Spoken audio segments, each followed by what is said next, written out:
El libro Nefertiti quiere volver a casa de Gert von Pazensky y Herbert Grasmayer. Consideraríamos normal tener que viajar a Tokio o Sao Paulo para ver las partituras de Beethoven o los cuadros de Durero. Sin embargo, muchos pueblos del tercer mundo se ven obligados a acudir a museos en Londres, Berlín o París para estudiar piezas esenciales de su legado cultural. El famoso busto de Nefertiti es considerado parte del patrimonio cultural prusiano y el Código de Hammurabi del francés. Estos casos no tienen equivalente inverso. Excavar y coleccionar objetos antiguos es una pasión casi exclusivamente europea, orientada más hacia el exterior que al propio territorio. Investigadores, aficionados y comerciantes europeos, y más tarde norteamericanos, trasladaron cantidades crecientes de tesoros de pueblos extranjeros a museos y colecciones privadas del mundo adinerado. No les preocupaba que estos pueblos tuvieran su propia conciencia histórica o desearan desarrollarla. A los excavadores les era indiferente, dada la escasa consideración que merecían los pueblos cuyo suelo removían. La mayoría estaban sometidos a la dominación europea y eran demasiado débiles para resistirse al expolio. Los excavadores solo se interesaban por ellos como porteadores y peones, manifestando respeto únicamente por sus antepasados lejanos, mientras tachaban a sus sucesores de perezosos y primitivos, justificando así la imposición de su voluntad. El arte es patrimonio de toda la humanidad, pero algunos parecen ser más humanos que otros. Los ricos poseen más obras de arte que los pobres, en gran parte porque siempre han estado en situación de apropiarse del arte de los demás sin compensación, a menudo sin pagar nada. El mundo está dividido entre pueblos ricos al norte y pobres al sur, aunque los pueblos meridionales sean pobres en productividad científica, son ricos en creatividad artística. Este desequilibrio también existe en los tesoros culturales y su distribución actual es tan injusta como el usufructo de los tesoros del subsuelo. Este libro expone cómo se ha llegado a esta situación y propone una redistribución más equitativa. Aunque se estiman entre 25 y 30 millones los objetos procedentes de países de ultramar que se encuentran en Occidente, su devolución parcial no afectaría cuantitativamente al patrimonio occidental. Sin embargo, devolvería a muchos pueblos, despojados durante la época colonial, una parte de su legado y puntos de referencia para su identidad. En el seno de la UNESCO se debate la reparación de este daño. Los representantes de los pueblos perjudicados se muestran moderados o solo desean recuperar un número reducido de piezas de particular importancia, no la totalidad de lo arrebatado. La primera reacción de Occidente fue de rechazo total, creando un estado de opinión exagerado sobre que el tercer mundo quería recuperarlo todo, amenazando con vaciar el British Museum o el Louvre. Esta exageración se desmiente con datos. El Museum of Mankind de Londres, sección etnológica del British Museum, alberga 10 veces más obras de arte africanas que todos los museos del África negra juntos. Los museos berlineses cuentan con unas 330.000 piezas, mientras pueblos enteros del Pacífico no poseen ningún testimonio de su pasado. Más de la mitad de los tesoros culturales muebles de países asiáticos están en Occidente. Cuando en 1978 se subastó en Londres la colección Poniers, que contenía tesoros culturales alemanes, la indignación en la República Federal de Alemania fue grande. Se reunieron 40 millones de marcos para pujar por Alemania y recuperar las obras. En un país que rebosa de tesoros culturales, la idea de perder un par de cuadros provocó una exaltación patriótico-cultural. Esto debería ayudar a comprender a los pueblos que no pueden recuperar su patrimonio mediante subastas. El contraste es evidente con los esfuerzos de Nigeria por recobrar los bronces de Benín, saqueados por tropas británicas, por los que los museos occidentales no pagaron nada, cuando Nigeria solicitó al menos el préstamo de una máscara para su propio museo que solo exhibía fotos. Su ruego no tuvo eco. Los representantes de los museos occidentales afirman haber adquirido estos tesoros de forma legítima, un abuso de confianza. Aunque técnicamente legal, a menudo se adquirieron objetos que se sabía procedían del saqueo, como la colección de Magdala Etiopita en el British Museum, obtenida tras el saqueo de la fortaleza del emperador Teodoro por tropas británicas en 1868. Esta colección incluye 350 manuscritos imprescindibles para la historia de Etiopía, ahora inaccesibles para la mayoría de sus estudiosos. 2. Napoleón, el avance hacia Oriente. Napoleón ejemplifica la pasión coleccionista occidental a expensas de pueblos débiles. Aunque sus campañas europeas incluyeron saqueos sistemáticos, Francia tuvo que devolver la mayor parte tras su derrota. Esto debería haber creado conciencia sobre la injusticia de la apropiación de tesoros artísticos extranjeros, pero la noción de que los pueblos no europeos también tenían derecho a su legado cultural no se había desarrollado. Se les consideraba seres humanos de segunda. Cuando Napoleón inició su expedición a Egipto en 1789, llevó consigo a 167 especialistas científicos, egiptólogos, arqueólogos, fundó un instituto de egiptología en el Cairo, cuya misión era seleccionar piezas antiguas, desde escarabeos hasta estatuas colosales, y prepararlas para su transporte a Francia. Sin embargo, las piezas más preciadas no llegaron a Francia. Tras la capitulación francesa ante los ingleses, todos los objetos coleccionados pasaron a manos británicas. Este tesoro incluía la famosa piedra de Rosetta, una lápida de basalto negro con inscripción trilingüe griego, demótico y jeroglíficos, aunque los franceses conservaron un vaciado que permitió a Champollion descifrar los jeroglíficos.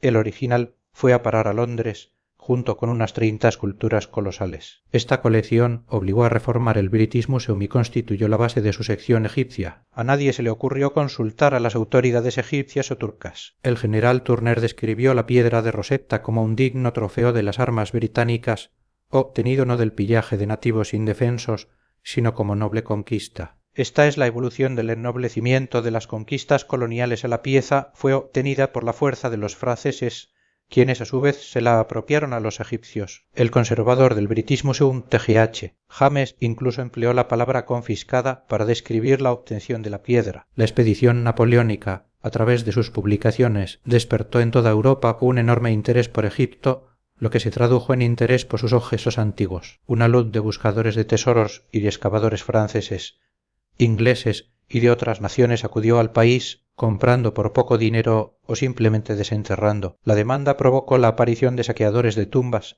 y contrabandistas egipcios. En 1858 se creó el Service des Antiquités bajo dirección francesa Mariette, lo que impuso limitaciones transitorias. Sin embargo, el grupo de presión occidental era poderoso y consiguió la renovación de los permisos de excavación. Egipto estaba bajo soberanía británica, pero el Service des Antiquités siguió bajo dirección francesa. El contrabando continuó siendo enorme. Algunos de estos héroes de la arqueología coleccionaron piezas en proporciones desmesuradas, vendiéndolas a museos o dedicándose al contrabando. Su actitud fue a menudo poco respetuosa, destruyendo muchas piezas en el proceso. Los representantes oficiales también participaron. El cónsul general francés Bernardino Drobetti desarrolló un tráfico puramente comercial, enriqueciéndose con ventas a museos como el de Berlín. Su colega británico, Henry Salt, se repartió el Nilo con Drobetti y trabajó con pedidos en firme del British Museum, aunque también trabajó por cuenta propia. Su colección, reunida a bajo precio, se vendió por más de 20.000 libras esterlinas. Giovanni Battista Belzoni,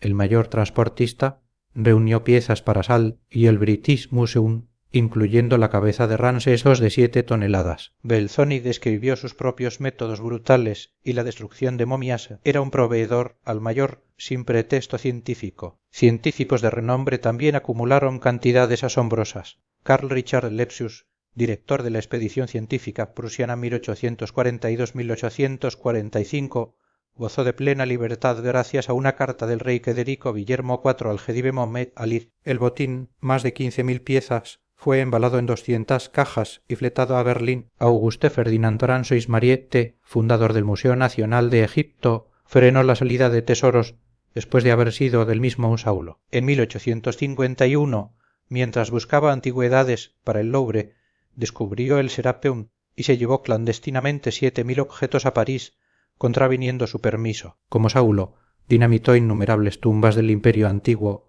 interesado solo en obtener objetos espectaculares y despreciando la información arqueológica. Sir Ernest Alfred Wellisbudge, actuando para el British Museum, sacó de contrabando innumerables cajas de papiros y manuscritos. Se llevó tablillas de Amarna escondidas en el equipaje de un príncipe indio. Boris lo describe como alguien que no le amilanaba infringir las leyes, sobornar a los funcionarios, inducir a los indígenas al robo. Budge también traficaba con comerciantes autóctonos e incluso descubrió que Gastón Maspero, director del servicio de antigüedades, revendía papiros al Louvre. Howard Carter, descubridor de la tumba de Tutankamón, y su mecenas Lord Carnarvon vendieron secretamente muchas piezas valiosas de la tumba en Estados Unidos. El British Museum que en 1870 tenía 10.000 piezas egipcias, poseía 57.000 en 1924 y 65.000 en 1975. El Louvre atesora entre 50.000 y 80.000. Esta expoliación no se limitó a Egipto. Ingleses, franceses, alemanes y norteamericanos excavaron en todo el Oriente Próximo, entonces parte del Imperio Otomano. Paul Bopta,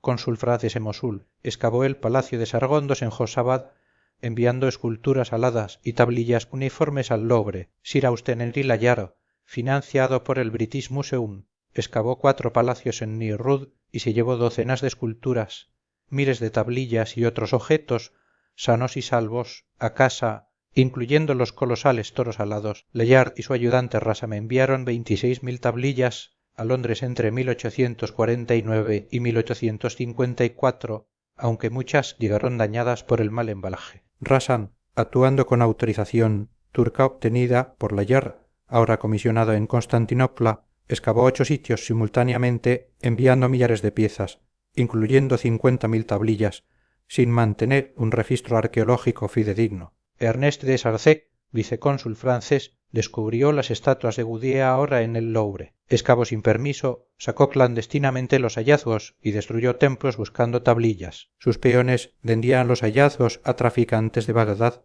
que los distribuían a museos y colecciones privadas. En Persia, Irán, Jaques de Morgan obtuvo del la promesa de que todas las antigüedades de Susa serían para Francia. Así llegó al Louvre el código de Hammurabi, que había sido llevado a Susa como botín de conquista desde Babilonia siglos antes. Para protegerse de tribus locales, de Morgan construyó una imponente fortaleza utilizando como material de construcción los propios ladrillos, azulejos y piedras inscritas de la antigua Elam, destruyendo así el yacimiento. Heinrich Schliemann, descubridor de Troya, actuó con similar desconsideración, destruyendo importantes estratos de ruinas que no le interesaban en su búsqueda de la ciudad homérica. Sacó clandestinamente el tesoro de Príamo de Turquía y lo donó a Berlín. Hugo Winkler, excavando a Tusas Capitalitita en 1906, se centró exclusivamente en las miles de tablillas cuneiformes, destruyendo el contexto del palacio al no pisar casi nunca la excavación. Karl Humann, un ingeniero alemán,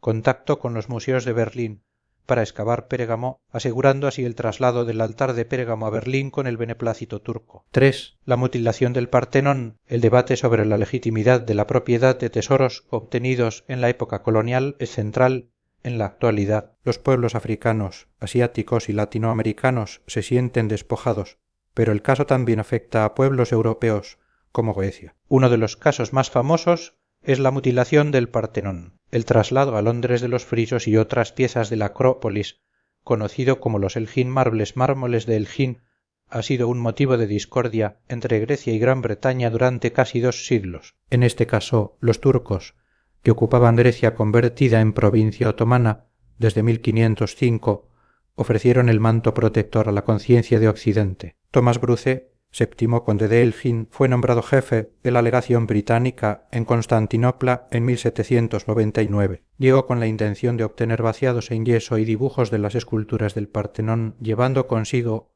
un equipo de dibujantes. La situación política era favorable. Napoleón había invadido Egipto, territorio otomano, y los británicos acababan de derrotar a la flota francesa en Abukir. La Sublime Puerta veía a Elgin como un aliado contra la amenaza francesa. Elgin solicitó un Firman autorización para hacer vaciados y llevarse algunas piezas de piedra con inscripciones. El original turco del Firman ha desaparecido y la traducción italiana que se conserva es poco clara, autorizando solo a llevarse algunas piezas. Sin embargo, los británicos y Elgin decidieron que la autorización era válida para todo lo que quisiera llevarse. Con la connivencia del gobernador local obtenida con regalos, el equipo de Elgin procedió primero a desmontar una metopa. Al ver que no había resistencia, iniciaron una demolición a gran escala, empleando hasta 300 trabajadores. Desgajaron sin consideraciones columnas, frisos, esculturas y una cariátide del Erecteion, dañando gravemente el resto de las construcciones. Llenaron 200 cajas y varios buques, aunque inicialmente destinadas a su castillo. Elgin tuvo dificultades económicas y ofreció los tesoros al British Museum. El Parlamento aprobó la compra en 1816 por 35.000 libras esterlinas. Esta adquisición sigue siendo considerada la más valiosa del museo. Venecia ha solicitado oficialmente la devolución. Los usufructuarios apelan al espíritu de la época y a la legalidad otorgada por el firmán del sultán. Sin embargo, incluso en esa época hubo críticas enérgicas, notablemente la de Lord Byron, que condenó la acción. Los propios griegos eran conscientes de la importancia de sus monumentos. En 1822, durante el asedio a la Acrópolis, prefirieron dar plomo a los turcos sitiados antes que permitir que estos fundieran los soportes metálicos de las columnas para hacer municiones. Melina Mercouri, ministra de Cultura griega, citó el testimonio de un anciano griego que en 1809 dijo a un visitante: conservadlas bien, porque un día los griegos os exigirán su devolución. 4. Un altanero desdén. La concepción eurocéntrica del mundo sigue vigente en las instituciones culturales occidentales. El Musée Guimet de París afirmaba que Camboya entró en la historia cuando las naves de los comerciantes indios comenzaron a atracar regularmente en su costa, ignorando que el imperio Jotamer existía mucho antes. Para entrar en la historia, parece preciso que los europeos hayan registrado el lugar. Esta altanería se refleja en la terminología. La Enciclopedia Británica de 1910 describía a los soldados egipcios como una bicicleta. No pueden tenerse en pie por sí solos.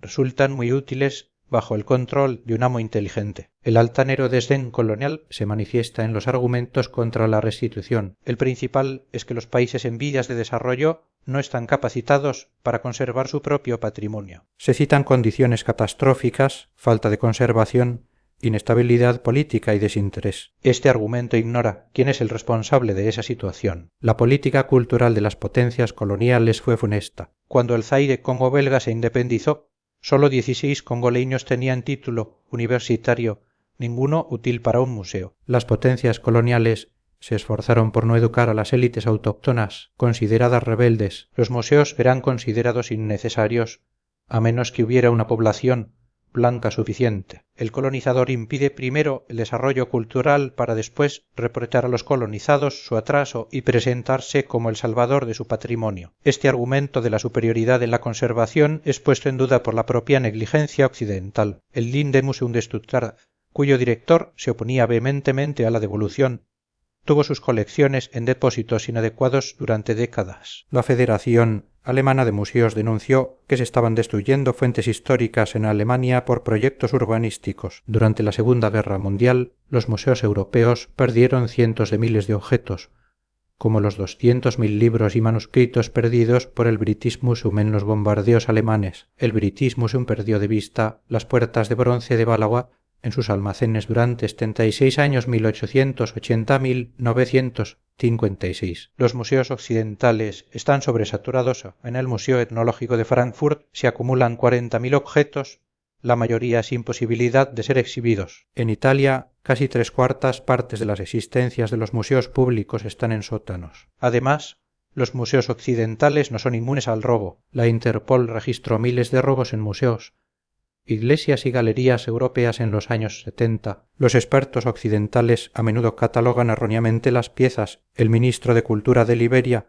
Baite More, tuvo que corregir a un conservador del British Museum que había etiquetado un objeto de culto masculino como figura femenina. Los europeos, con su altanería colonial, despreciaban a los productores de los objetos y no se interesaban por su contexto, convirtiéndose en meros acaparadores y mirones de cosas que no entienden. 5. También puede procederse de otra forma la UNESCO y la salvación del patrimonio cultural. La destrucción del patrimonio cultural, ya sea por motivos ideológicos misioneros quemando objetos paganos o por el progreso e industrialización, es una amenaza constante. El peor enemigo es la guerra. La UNESCO trabaja para preservar el legado cultural y natural de la humanidad, promoviendo el concepto de que todas las culturas poseen un valor equiparable. La cultura se define no sólo como las bellas artes, sino como todas las manifestaciones de una comunidad, incluyendo sus valores. La expresión más tangible es el patrimonio cultural. La UNESCO ha adoptado medidas como la creación de un catálogo del patrimonio mundial,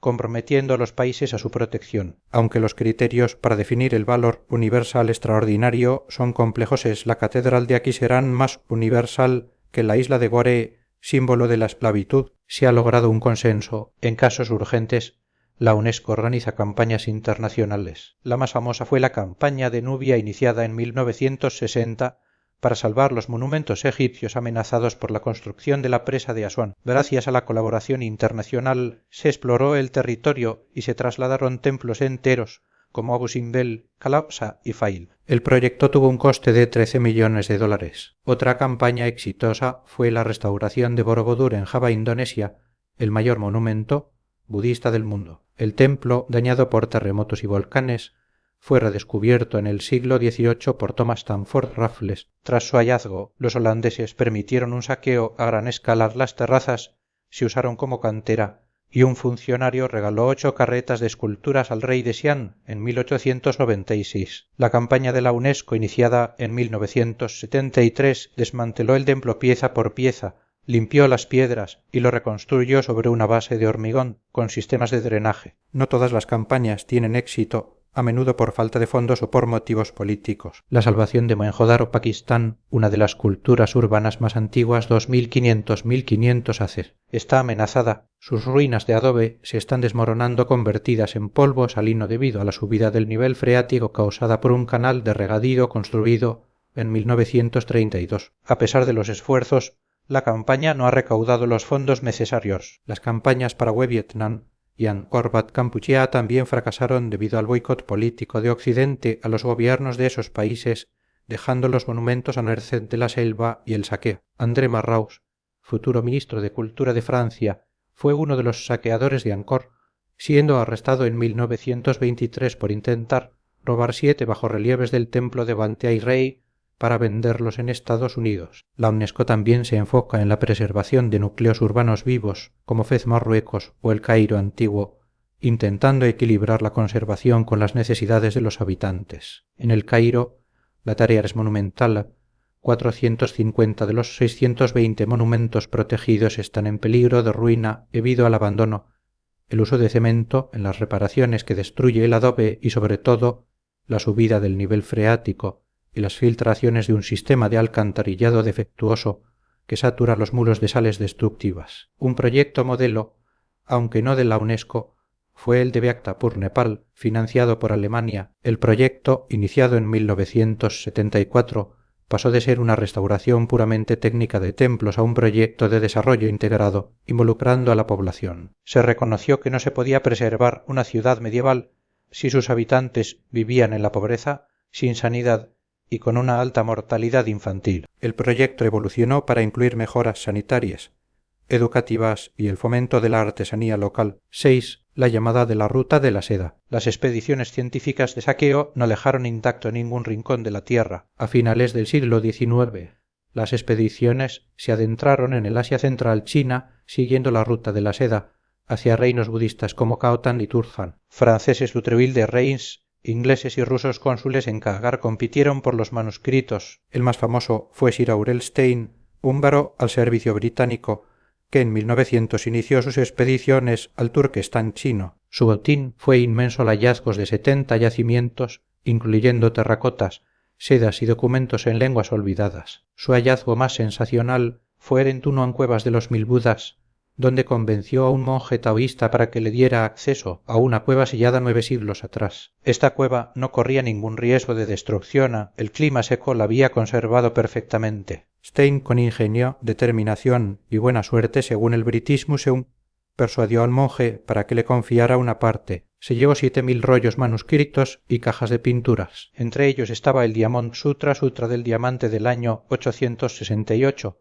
el texto impreso, silografiado, completo y fechado más antiguo del mundo. A cambio de este tesoro incalculable, Stein entregó al monje 4 herraduras de plata. Otros siguieron expediciones alemanas. Grunwedel, Lecoq llenaron 230 cajas con 600 pinturas murales que separaron de las paredes por docenas, esculturas y manuscritos para el Museo de Berlín. La expedición Trickler 1927-1928, financiada por Bremen, también regresó con 700 objetos. Trinkler, geógrafo y no arqueólogo, no documentó adecuadamente los hallazgos, perdiéndose el contexto científico. Incluso cerró vidas pintadas en 3 partes para facilitar el transporte. Parte de su colección se perdió en la Segunda Guerra Mundial. El francés Paul Pelliot, 1906-1909, un genio políglota, también llegó a Tumán después de Stein. Pagó al monje el equivalente a 1800 marcos y seleccionó los manuscritos de incalculable valor que Stein había dejado atrás, además de 220 estandartes. 7. Coleccionismo en gran escala. Muchos países han presentado quejas contra individuos que coleccionaron de forma masiva. Dana acusa al capitán Rattray, funcionario colonial británico, de usar su influencia para hacerse regalar o comprar a bajo precio innumerables piezas. Misioneros de la Nordeustchen Missionsgesellschaft aprovisionaron el Museo de Bremen con hallazgos del África Occidental, incluyendo una colección de productos y utensilios mágicos. En Berlín se recuerda con gratitud a Theodor Jagor 5.516 objetos de la India, Emil Riebeck 3.000 objetos de Birmania y J. Adrian Jacobson 6.500 objetos de Alaska y 4.000 de Indonesia. El British Museum rinde homenaje a Hugh Neville, funcionario colonial en Ceilán, Sri Lanka. Reunió una colección masiva de manuscritos sobre hojas de palma de los templos. A su regreso a Londres, la vendió al museo. Hoy, el British Museum posee 2.500 de estos manuscritos, la mejor colección fuera de Sri Lanka. Igualmente, Sir Robert Brownrigg,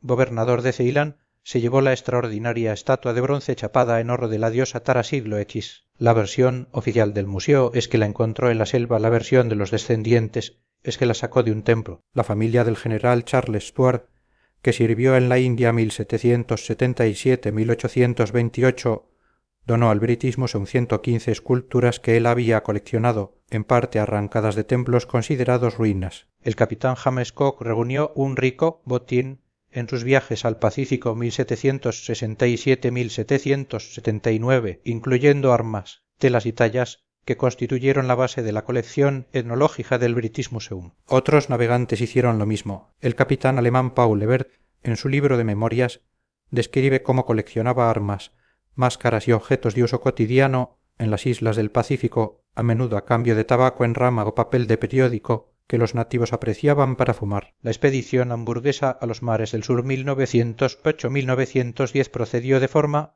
poco científica, usando la fuerza o amenazas para obtener piezas. 8. Cadáveres para los museos. La codicia occidental se extendió incluso a los restos mortales. El director del Museum de Bremen, profesor Schauinsland, narró en 1930 cómo desenterró cráneos y esqueletos de los Moriori en las islas Chatham. Los antiguos caníbales maoríes intentaron impedirlo, por lo que Schauinsland tuvo que retirar con sigilo estas valiosas piezas durante las noches de luna. En Estados Unidos, el cráneo del jefe Comcomly de la tribu Chinook, que había ayudado a las expediciones de Lewis y Clark y de John Jacob Astor, fue desenterrado en 1830 por Meredith Garner. El cráneo, aplanado ritualmente, fue enviado a Londres como una curiosidad y exhibido durante un siglo. En 1972, la tribu solicitó el cráneo para un festival en su honor, pero la Clackamas County Historical Society, propietaria, se negó, permitiéndoles solo tomar una fotografía. El saqueo de tumbas fue un juego arqueológico favorito de los blancos, especialmente en Egipto. Los museos europeos, como el British Museum, exhiben momias con orgullo en una ostentosa profusión de cadáveres. Coleccionar cuerpos difuntos fue una actividad reservada a los occidentales, una burla a las creencias de esos difuntos sobre la vida eterna. ¿Qué pensaríamos si los museos del Cairo o Lagos exhibieran los restos de la reina Victoria o del emperador Guillermo y, en 1980, el presidente Sadat declaró que la exhibición de las momias reales en el Cairo era contraria a la doctrina religiosa y ordenó clausurar la sala con la intención de volver a inhumarlas? El plan se transformó en un proyecto para un nuevo museo, pero el episodio levantó murmullos en el lobby de arqueólogos occidentales, quienes defendieron la importancia de los estudios médicos sobre las momias. 9. Saqueo autorizado. Casi ningún país ha sufrido más el pillaje que la India. Los ingleses gozaron de patente de corso. Thomas Babington Macaulay describió la primera época de la dominación de la Compañía de las Indias Orientales como una en la que el poder inglés llegó sin el acompañamiento de la ética inglesa. Un ejemplo paradigmático fue el saqueo de Lucknow en 1858 tras la represión de la sublevación india. William Russell, corresponsal del Times, describió cómo soldados y oficiales se labraron fortunas con el botín. Baúles reglamentarios contienen cajitas que encierran latifundios en Escocia. Los soldados, ebrios de rapia y oro, destruían porcelana por placer, quemaban tejidos de oro para fundir lingotes y desmontaban armas para quedarse con las piedras preciosas. Las pérdidas totales se estimaron en 5 o 6 millones de libras esterlinas. Pekín sufrió saqueos similares. En 1860, tropas francesas e inglesas saquearon e incendiaron el Palacio de Verano como represalia. El capitán Charles Gordon Futuro, héroe de Jartún, describió cómo,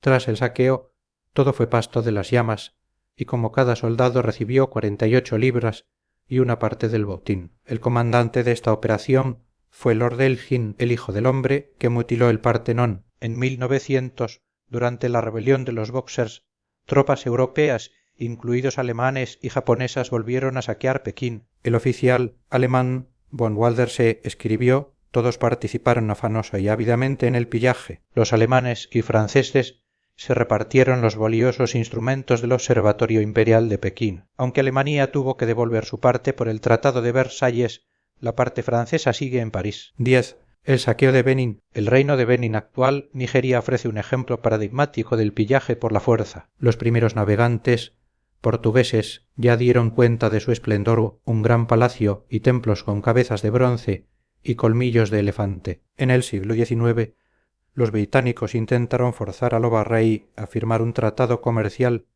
usando como pretexto la real existencia de sacrificios humanos. En 1897, el vicecónsul Philippes decidió marchar sobre la capital, Benín, ignorando la advertencia del óvago von Ramoen de que no podía recibir extranjeros durante la festividad del Yarn. Pese a la orden del rey de dejarlos entrar, los halcones de su consejo atacaron la expedición y mataron a Phillips. La respuesta fue una expedición de castigo británica de 1500 hombres que ocupó Benín. La ciudad fue saqueada y 2 días después incendiada. Los magníficos objetos de bronce del palacio, considerados botín de guerra, fueron transportados a Inglaterra. Una parte fue al British Museum, otros se vendieron en subastas y el resto quedó en manos de oficiales y soldados. El saqueo fue tan sistemático que cuando Nigeria construyó un museo en Benín en los años 70, tuvo que contentarse con exhibir fotografías y copias. En 1971, Nigeria solicitó a los museos occidentales la devolución de al menos una pieza por museo, aunque casi nadie respondió. Nigeria también solicitó el préstamo de la máscara real de marfil, símbolo del Festival Panafricano de 1978. Al British Museum este se negó, alegando que la máscara no resistiría el cambio de clima, argumento irónico, pues había resistido el viaje de Nigeria a Inglaterra. 11. Ostentación de oro robado. La exposición Asante Reino del Oro en el Museum of Mankin, Londres, 1981-1982 es otro ejemplo. El reino Asante actual Ghana era un poderoso estado basado en la riqueza del oro. Tras varias derrotas británicas, Londres envió una expedición de castigo en 1873. En 1874, la capital, Kumasi, fue saqueada e incendiada. El botín, incluyendo objetos ceremoniales de oro de la corte real, fue llevado a Inglaterra. Además, se obligó al rey a pagar una indemnización que incluía más piezas del tesoro real. El inventario de estas piezas en los museos británicos, recopilado por el científico ganés Kawasi Miles, revela su procedencia, adquirido a Quírez por el padre de Sir Frederick en la toma de Kumasi en 1874, correcogidas Coyecté, durante la expedición a Santi. 12. Trueque en los mares del sur. En las islas del Pacífico, el despojo no fue mediante saqueo militar, sino aprovechando el sistema local de intercambio de regalos. El kula descrito por Marino Oski era un trueque ceremonial de collares y pulseras de conchas, basado en relaciones sociales. Los europeos, como James Coe, advirtieron las ventajas de este sistema. Los isleños, interesados en objetos nuevos, incluían a los europeos en sus redes de regalos. Los marineros de Cook incluso los embaucaron, intercambiando esteras compradas en una isla por bienes de otra isla cercana. Los isleños no regalaban obras de arte, concepto que les fue inculcado después, sino objetos de uso. Hoy, en Samoa Occidental, no queda muestra alguna de su producción artesana tradicional. 13. Expediciones a Alaska. El afán coleccionista también afectó al extremo norte. Incontables materiales de la cultura autóctona de Alaska fueron transportados lejos desde las primeras expediciones de Vitusberí mediados del siglo XVIII, cuando una delegación de Alaska visitó recientemente museos europeos. Londres, Leningrado, Berlín, Bremen encontraron más de 1000 piezas de su patrimonio, muchas de las cuales veían por primera vez. El director del Museo de Alaska, Alan Munro, calcula que unos 10.000 objetos de Alaska se encuentran en instituciones extranjeras. 14. Ladrones, contrabandistas y diplomáticos. El comercio de antigüedades se ha aprovisionado históricamente a través de diplomáticos y funcionarios internacionales que gozan de inmunidad y pueden cruzar fronteras sin control de equipaje. Lord Delfin, que saqueó el Partenón, era embajador. Tras la descolonización, el saqueo público dio paso al contrabando, a menudo facilitado por la debilidad de las nuevas naciones para vigilar sus fronteras. La India denunció que más de 50.000 objetos artísticos salieron ilegalmente en una década. El diplomático norteamericano George Henderson acumuló una colección de 143 valiosas piezas coreanas mientras era agregado cultural en Seúl, muchas de ellas recibidas como regalos de coreanos que buscaban favores. Envió la colección a E.U. como enseres domésticos burlando la ley. La directora del Patrimonio Histórico de Panamá, Reina Torres de Arauz, denunció el contrabando diplomático como una práctica extendida en Centroamérica. En Ecuador se descubrió que un diplomático europeo intentaba sacar 910 antigüedades coloniales. Tras la guerra de independencia de Bangladesh, el país fue inundado por organizaciones de ayuda. Muchos de sus miembros auxiliares, diplomáticos, médicos, técnicos fingieron ignorar las leyes y se llevaron cargamentos de antigüedades. Se requisaron 24 esculturas en el equipaje de un experto petrolero canadiense. Mientras existan compradores sin escrúpulos, el tráfico continuará. Incluso grandes museos han participado. El ex director del Metropolitan Museum de Nueva York, Thomas Obin, narró cómo consiguió trasladar ilegalmente un relieve italiano. El Metropolitan pagó $1 millón por un jarrón griego robado de excavaciones italianas en 1972. El contrabando es impulsado por los precios exorbitantes. Una estatua Jotamer del siglo XII puede costar 500.000 marcos, incentivando el robo armado en Angkor. 15. Precios. Los precios actuales del arte exótico en subastas occidentales Sotheby's ilustran el incentivo para el saqueo. Estos precios no guardan relación alguna con lo que el primer comprador pagó, si es que pagó algo. En las décadas de 1970 y 1980, los precios de piezas muy probablemente exportadas ilegalmente eran astronómicos. Una máscara de madera de Sri Lanka, 17.000 marcos. Una cabeza de bronce de Benín principios S. 18, 109.000 marcos. Un gallo de bronce de Benín S. 18, vendido por la familia de un soldado de la expedición de castigo, 182.000 marcos. Una figura de un rey chocó 295.000 marcos. Un tambor de las islas australianas, 833.000 marcos. Un taburete de madera Luba Zaire, adquirido por el Metropolitan Museum, 925.000 marcos. Una figura en relieve del Palacio de Nehru, adquirida por Lord Sandon en 1853, 3.657.000 marcos. 16. Bangladesh. La historia de Bangladesh ilustra la sangría cultural del colonialismo. El proceso se inició en 1757 con la dominación británica y continuó tras 1947, cuando el territorio, Bengala Oriental, pasó a formar parte de Pakistán. Primero, los empleados de la Compañía de las Indias Orientales transportaron lotes de objetos a Gran Bretaña. Segundo, la dominación británica introdujo un método de empobrecimiento legal. Bengala Oriental era el hinterland de Calcuta, la capital colonial. El Museo Indio, fundado en 1814, y otros museos de Calcuta se convirtieron en los receptores de todos los hallazgos de la región. El primer museo en Dhaka, Bangladesh, no se creó hasta 1913, casi un siglo después, y recibió fondos mínimos. Cuando el subcontinente se dividió, los británicos se llevaron más tesoros. Los museos de Calcuta, ahora India, conservaron los tesoros de Bengala Oriental, ahora Pakistán Oriental. Además, el nuevo Museo Nacional de Pakistán en Karachi también drenó objetos de Bengala Oriental. Finalmente, la Guerra de Independencia 1971 y la llegada de misiones de ayuda extranjeras provocaron otra oleada de saqueos. El resultado, según el director del Museo de Dhaka, en Amulake, es que actualmente no existe en Bangladesh ninguna buena muestra de varias artesanías extinguidas. La muselina más fina, famosa desde tiempos faraónicos, no puede verse en Bangladesh, pero sí en Gran Bretaña. Las mejores colchas bordadas están en India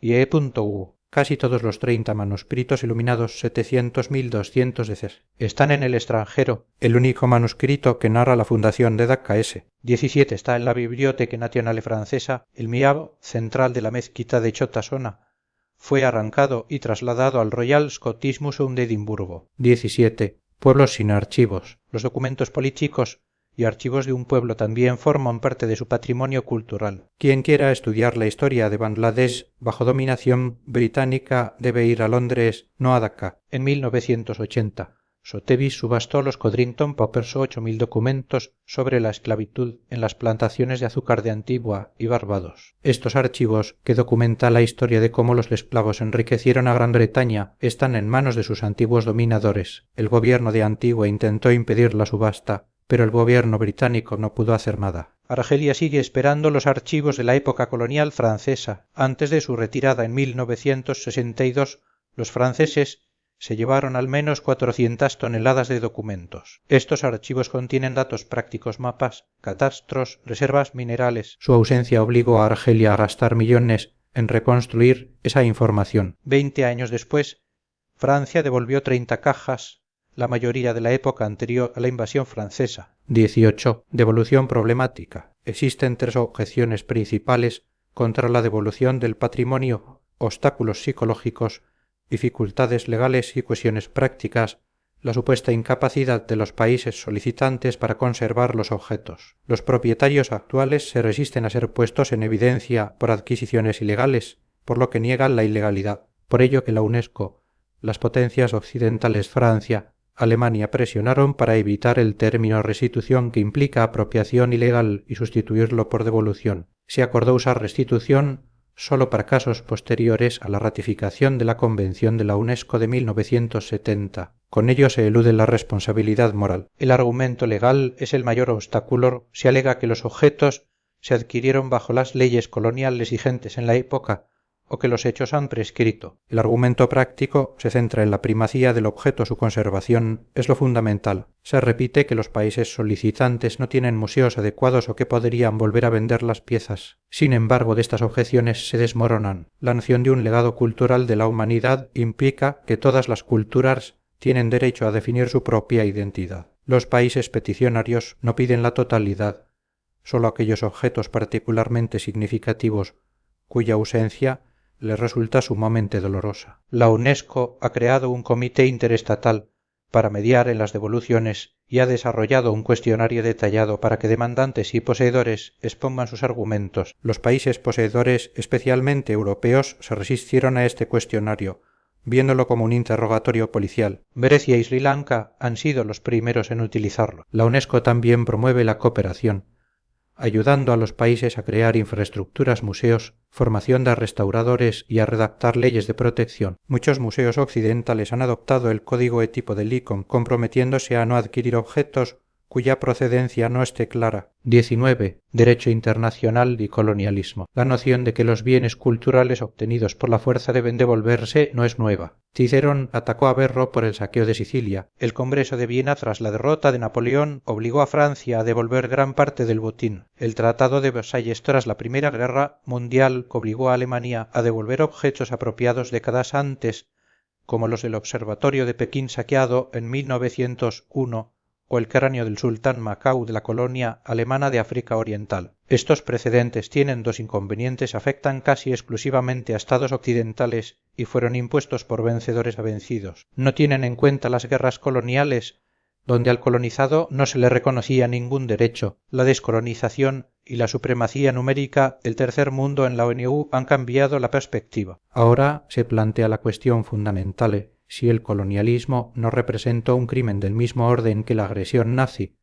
y si sus víctimas no tienen, por tanto, derecho a una reparación. La moral exige reconocer la deuda y renunciar a los argumentos sofísticos y al derecho de ocupación para retener los tesoros culturales. 20. Quien reivindica que numerosos estados han presentado reivindicaciones, aunque a menudo de forma general, pues muchos ni siquiera saben dónde está su patrimonio. Otros han solicitado piezas concretas. Nigeria solicitó una figura de terracota noquese, 3AC, ofrecida a la Mobile Oil Corporation en Canadá. El Museo Canadiense, al comprobar que la pieza carecía de licencia de exportación, comunicó el caso al gobierno. Canadá, habiendo ratificado la Convención de la UNESCO de 1970, tramitó la devolución. Egipto solicitó en 1982 la devolución de una parte de la Gran Esfinge al British Museum. India solicita la espada de Shivaji S-17, regalada al príncipe de Gales en 1875 y ahora en posesión de la reina de Inglaterra. La respuesta del Palacio de Buckingham fue: la reina no se desprende de ningún objeto de las colecciones reales. Malta reclama 2 cañones de la Orden de Malta 1773, apropiados por los franceses en 1798 y capturados luego por los ingleses, que se encuentran en la Torre de Londres. México solicitó a Canadá en 1981 la devolución de 2 estatuillas precolombinas confiscadas por la aduana, basándose en la Convención de la UNESCO. Tanzania solicitó al Linden Museum de Stuttgart la devolución del trono real de Karagüe 1910. El museo alega que fue adquirido legalmente como regalo. Tailandia solicitó al Metropolitan Museum de Nueva York una figura de bronce de Avalokitesvara S. Vídece, comprada por el museo en 1967. La pieza procedía de una excavación clandestina de 1964 y fue sacada del país ilegalmente. Aún no ha sido devuelta. Turquía solicitó en 1973 la devolución de 900 tablillas cuneiformes y citas trasladadas a Alemania antes de la Segunda Guerra Mundial para su estudio y que ahora se encuentran en la República Democrática Alemana. 21. El catálogo de Sri Lanka. El doctor de Silva, director de los Museos Nacionales de Sri Lanka, publicó un impresionante catálogo de los tesoros culturales de su país que se encuentran en el extranjero. Catalogó más de 15.000 objetos en 23 países, el grueso, naturalmente, en Gran Bretaña, su antigua potencia colonial. Poco después, Sri Lanka presentó a la UNESCO una lista de peticiones de devolución. Era una lista corta, no el catálogo completo. Alemania solicitaba 16 máscaras de 154 que posee el Museo de Berlín y algunos cofres de marfil. A Gran Bretaña, 33 objetos, incluyendo la colección de manuscritos de Ugnevilla. El Museo de Berlín, que solo exhibía 10 de las máscaras solicitadas, relegó el documento al olvido durante años. 22. Una excavación en Panamá. En 1926-1927, Dietberry, de la Air Foundation de Nueva York, obtuvo un permiso de excavación en el Caño Panamá, un país bajo supervisión de E.U. El yacimiento reveló enormes cantidades de cerámica, joyas y esculturas 800 de Ces. S-16. Derry no cumplió el contrato. En lugar de ceder la parte principal al Museo Nacional de Panamá, se lo llevó casi todo a Estados Unidos, dejando solo 8 esculturas deterioradas. Hoy esas piezas están en el Museum of the American Indian, el Peabody de Harvard y otros. La directora del Museo Panameño, Reina Torres de Arauz, denunció que este material, vital para la arqueología de su país, se hallaba guardado en almacenes, inaccesible y en condiciones inadecuadas, con un catálogo incompleto. Las peticiones de devolución han resultado infructuosas. 23. Salvadores y conservadores. El argumento de que los europeos salvaron el patrimonio cultural del tercer mundo es, irónicamente,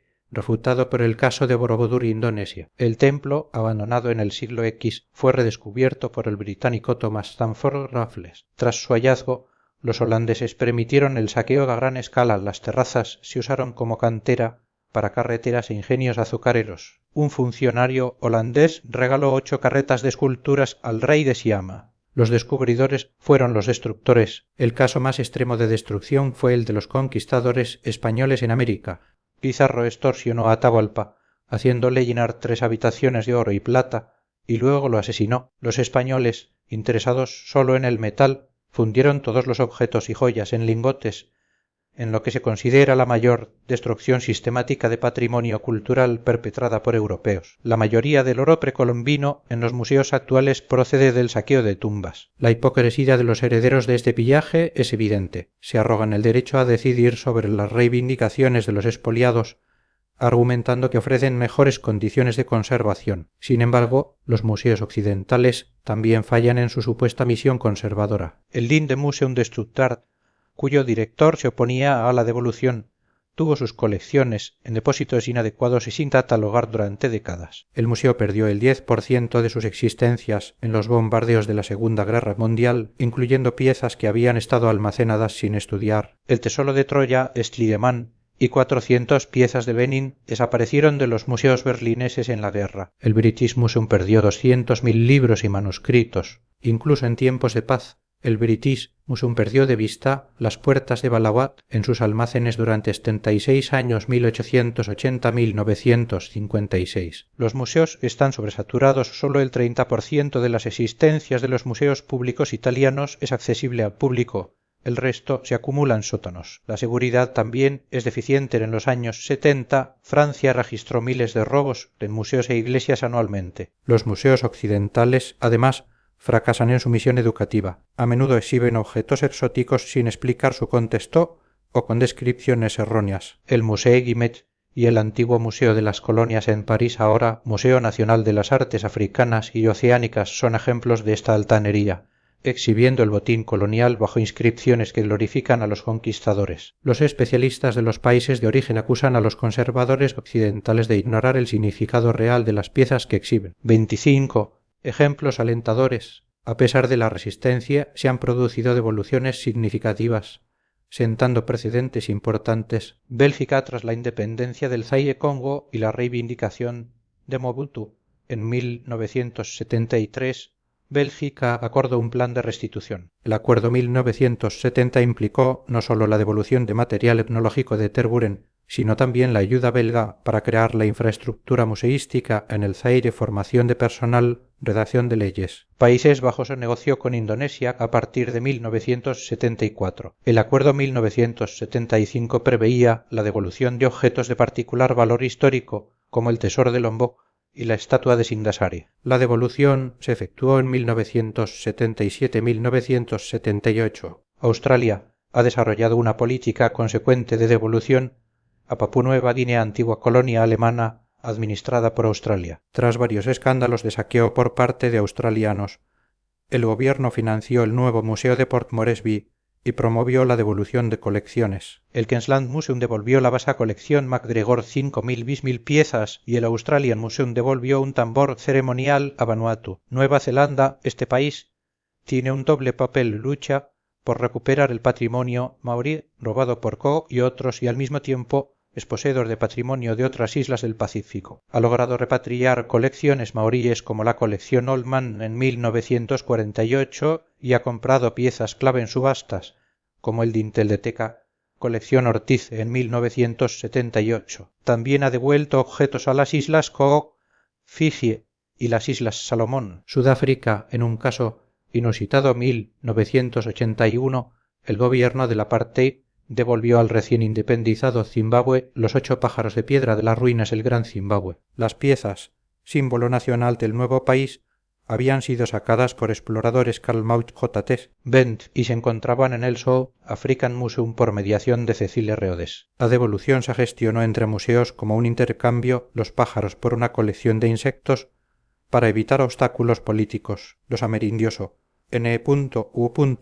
Los grupos indígenas, especialmente los iroqueses, han reivindicado la devolución de objetos sagrados basándose en el American Indian Religions Freedom Act 1978. No los ven como piezas de museo, sino como objetos imbuidos de poder necesarios para la supervivencia de su sociedad. Exigieron la devolución de máscaras medicinales y la reinhumación de restos humanos. Varios museos Ufaloan, Erie County Historical Society, han accedido, retirando objetos de la exhibición y devolviendo restos humanos. Guatemala, el Brooklyn Museum devolvió voluntariamente una estela maya de piedras negras en 1972 tras ser informado de que había sido robada. India, el Museum of Fine Arts de Boston devolvió una estatua de Vishnu robada del Museo de Calcuta. Iraco obtuvo la devolución de 584 tablillas cuneiformes de la Universidad de Harvard y el Oriental Institute de Chicago en 1982. Islandia, tras largas negociaciones, Dinamarca devolvió manuscritos y sagas islandesas como el Codex Regius y la Edda Poética, que habían sido trasladados a Copenhague durante el período de dependencia danesa. Kenia, en Gran Bretaña, devolvió en 1981 el cráneo del procónsul africano 20 millones de años, hallado por Marie Key en 1948. Perú, en 1981, E.U. y Perú firmaron un acuerdo para la recuperación de patrimonio robado. El Auckland Museum devolvió 2 figuras funerarias de Chancay recibidas por correo anónimamente. Siria, el Newark Museum de Nueva Jersey devolvió en 1974 un fragmento de mosaico romano de Apamea. El museo lo había comprado a un anticuario, pero al consultar a expertos belgas, excavadores del sitio, descubrieron que era robado. 26. El caso Nefertiti. El 6 de diciembre de 1912, una expedición alemana dirigida por Ludwig Borchardt descubrió el busto policromado de la reina Nefertiti. El busto, considerado una obra maestra, se convirtió en un ejemplo paradigmático de la problemática de las adquisiciones coloniales. La versión alemana es que la adquisición fue legal. En aquella época, Egipto estaba bajo ocupación británica, pero el Service des Antiquités era dirigido por franceses. Las normas estipulaban un reparto de los hallazgos o el servicio egipcio tenía derecho a quedarse con la mejor pieza y la mitad del total. El director general del servicio, Aston Maspero, era comprensivo con los arqueólogos extranjeros. No asistió al reparto, enviando en su lugar al inspector Gustave Lefebvre. Borchardt, en su informe, afirma que Lefebvre prestó especial atención a las piezas de piedra maciza de estelas. La figura policromada de la reina, sin embargo, el busto no es de piedra maciza, sino de caliza blanda recubierta de una gruesa capa de estuco. En el reparto, la estela, un altar portátil de la familia real, fue para el Cairo, y la figura policromada de la reina Nefertiti para la de Ojedeusti Orientes Ischaz. El busto perteneció al patrocinador James Simon, quien lo donó al Museo de Berlín en 1920. La versión egipcia es muy distinta. Cuando el busto se exhibió en Berlín, no en 1913, sino años después, la reacción en el Cairo fue de indignada sorpresa. ¿Cómo pudo salir una pieza única? ¿Había sido engañado el inspector? La clave está en el secreto. Borchardt temía a que la exhibición del busto provocara represalias y el endurecimiento de las normas de excavación. Por ello, el busto se mantuvo oculto durante casi una década. En la exposición de los hallazgos de Amarna en Berlín en 1913-1914, donde se mostraron las piezas egipcias del reparto, Nefertiti estuvo notablemente ausente. El director del museo, profesor Schaffer, consideró un grave error ocultar el busto, ya que despertó la sospecha de que no se había procedido correctamente al adquirirlo. Borchardt admitió en 1918 que la ocultación fue deliberada. En su informe oficial de la excavación 1913, describió el busto de forma engañosa y publicó solo una pequeña foto de perfil en blanco y negro, escogida de manera que no resultara visible toda la belleza del busto como una coartada. La correspondencia de Borchardt revela su mentalidad en el reparto de 1913. Escribió: a nosotros nos correspondió con creces la mejor parte. Admitió que Lefebvre, especialista en papiros, tenía menor capacitación para valorar obras de arte y que él supo llevar la negociación mejor que él. Crucialmente, afirma que en el Cairo no se conocía la pieza principal del hallazgo, solo el señor Lefebvre la había visto. Cuando el busto se exhibió finalmente en 1923, Egipto protestó. Pierre Lacau, sucesor de Maspero, calificó la adquisición como un error moral y ético. Acusó a Borchardt, que era miembro del Comité de Egiptología y, por tanto, asesor del gobierno egipcio, de aprovecharse del error de Lefebvre, faltando a su deber. Borchardt replicó que él no tenía por qué asesorar a los funcionarios egipcios. El comité egipcio propuso un arbitraje internacional que Alemania rechazó. En 1925, el comité egipcio votó por no considerar ninguna nueva solicitud de concesión de dicha institución alemana en tanto no haya regresado a Egipto la pieza que nos ocupa. Un telegrama de la legación alemana en 1925 informaba que los funcionarios del Service des Antiquités compartían unánimemente la opinión de que el busto solo pudo llegar en 1913 a Alemania debido a camuflaje con otros materiales, como estuco o parecido, impidiendo valorar en reparto. Aunque Borchardt lo negó, sus propios colegas alemanes en el Cairo expresaron dudas sobre su proceder. En 1929, Egipto ofreció intercambiar a Nefertiti por dos piezas consideradas más valiosas, incluida la estatua de Ranofer. Los expertos alemanes, incluido el director del Museo Schaffer y el donante original James Simon, apoyaron el intercambio considerándolo un gran beneficio para la colección alemana y una cuestión de ética comercial y prestigio. Sin embargo, una campaña de prensa nacionalista en Alemania, que calificó la devolución de oprobio nacional, hizo que el ministro de Cultura prusiano Adolf Grimme capitulara y rechazara el intercambio, alegando el impacto tan vivo y actual de Nefertiti. La historia del busto de Nefertiti evidencia que su adquisición se basó en leyes impuestas por dominadores europeos, aprovechándose del error o incompetencia del inspector local, y ocultando la pieza durante una década por temor a las consecuencias. Gracias por escuchar. Te invito a suscribirte para más contenido similar.